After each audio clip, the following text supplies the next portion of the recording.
दोस्तों, क्या आपको पता है पुशअप्स एक ऐसी एक्सरसाइज है जिससे हम किसी की भी ताकत का अंदाजा लगा सकते हैं। जितनी भी हमारी आर्म्ड फोर्सेस हैं उसके साथ में अगर हम लोग जिम में भी वर्कआउट करते हैं तो अगर किसी को भी हमारी ताकत का अंदाजा लगाना होता है, जैसे हमारा जिम ट्रेनर है, अगर वो ये जानना चाहता है कि हमारी मसल्स कितनी स्ट्रोंग है तो वो हमसे पुशअप्स लगाने को बोलता है। और अगर हम लोग आर्मी में, नेवी में या किसी भी आर्म्ड फोर्सेस में जाएं तो हर जगह पुशअप्स को बहुत ज्यादा इंपॉर्टेंस दिया जाता है, क्योंकि पुशअप सही एक ऐसा वर्कआउट है जिससे आपकी ओवरऑल बॉडी और खास तौर पे आपकी अपर बॉडी की स्ट्रेंथ का पता लगाया जा सकता है। क्योंकि केवल पुशअप्स को लगा के आप न केवल अपनी चेस्ट मसल्स बल्कि अपने ट्राइसेप मसल्स, अपने शोल्डर मसल्स और अपने कोर यानी एब्स मसल्स को भी स्ट्रोंग बना सकते हैं। आज के वीडियो में बहुत सारे वेरिएशन बताऊंगा, पुशअप लगाने का सही तरीका बताऊंगा आप लोग को, जिससे आप अपनी अपर बॉडी को तेजी से स्ट्रांग बना पाओगे। तो बिल्कुल भी टाइम को वेस्ट नहीं करते हैं। सबसे पहले आपके द्वारा पूछे गए क्वेश्चन का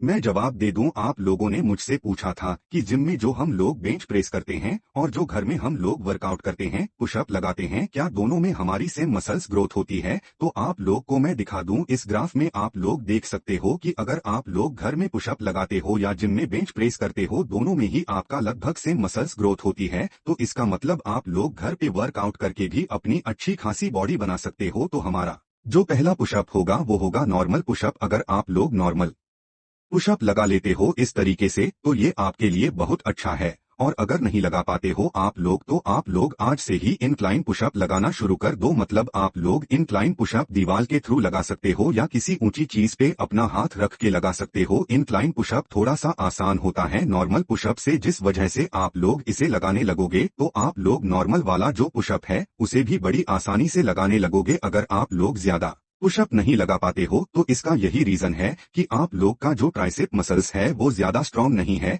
तो इसके लिए आप लोग क्या कर सकते हो, ट्राइसेप डिप्स लगा सकते हो जो आपके ट्राइसेप मसल्स को स्ट्रांग बनाते हैं। कुछ इस तरीके से ट्राइसेप डिप्स को लगाया जाता है। उसी के साथ में जो हमारा पुशअप होगा जिसे हम डायमंड पुशअप बोलते हैं, डायमंड पुशअप लगा के अपनी ट्राइसेप मसल्स को ग्रो कर सकते हो। साथ में आप अपनी चेस्ट मसल्स को भी ग्रो कर सकते हो। उसके बाद में हम बात कर लेते हैं अपनी थर्ड एक्सरसाइज की, जिस एक्सरसाइज को लगा के ना केवल आप अपनी लेग्स मसल्स, अपनी कोर यानी एब मसल्स को मजबूत बना सकते हो, साथ में आपके चेस्ट मसल्स तो ग्रोथ होने ही वाली है। इस एक्सरसाइज को हम कुछ इस तरीके से परफॉर्म करते हैं जिसमें हम अपने पैरों को सोफे के नीचे या बेड के नीचे इस तरीके से फंसा लेते हैं और इस तरीके से एकदम से नीचे गिरते हैं और झटके से पुशअप लगा के ऊपर आते हैं। इस एक्सरसाइज को करने से आपकी अपर बॉडी तो ट्रेन होगी, साथ में आपके लेग्स यानी आपकी लोअर बॉडी भी ट्रेन होने वाली है। उसके बाद बात करते हैं अपने नेक्स्ट पुशअप की, जो कि बहुत अच्छा पुशअप है हमारी ओवरऑल बॉडी की ग्रोथ के लिए, जिसे हम बोलते हैं गैको पुशअप। इसे हम कुछ इस तरीके से परफॉर्म करते हैं। इसे कहीं कहीं पे क्रोकोडाइल वॉक भी बोला जाता है,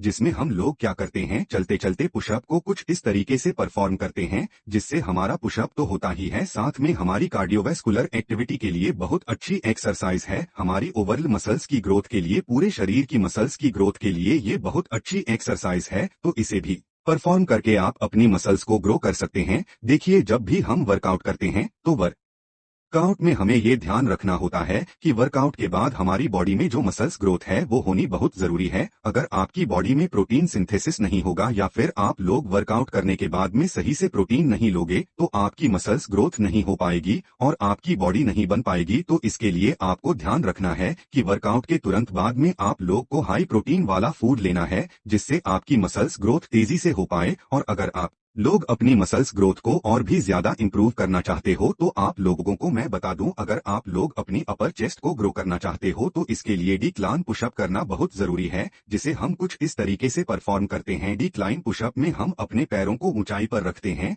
और अपने हाथों को नीचे रख के कुछ इस तरीके से पुशअप को लगाते हैं। और अगर इसी पुशअप को आप लोग और ज्यादा हार्ड बनाना चाहते हो तो मैं आपको बता दूं कि आप लोग लेग टाइट पुशअप का इस्तेमाल कर सकते हो, जिसमें हम क्या करते हैं, अपने पैरों को बांध देते हैं, पैरों को ऊंचाई पर रखकर और इस तरीके से पुशअप लगाते हैं। इससे क्या होता है, हमारे पैरों को बिल्कुल भी सपोर्ट नहीं मिलता है, जिससे हमारी चेस्ट मसल्स पे ज्यादा फोकस पड़ता है, हमारे ट्राइसेप पे ज्यादा फोकस पड़ता है, जो हमारी मसल्स ग्रोथ के लिए बहुत अच्छा होता है। और अगर आप लोग पुशअप्स नहीं लगा पाते हो तो शुरुआत आप लोग घुटनों के बल पे करो। जब आप लोग पुशअप लगाने लगोगे उसके बाद धीरे धीरे आप लोग नॉर्मल पुशअप लगाओ और उसके बाद में आप लोग डिक्लाइन पुशअप लगाओ, इनक्लाइन पुशअप लगाओ, तभी आपकी मसल ग्रोथ सही से हो पाए।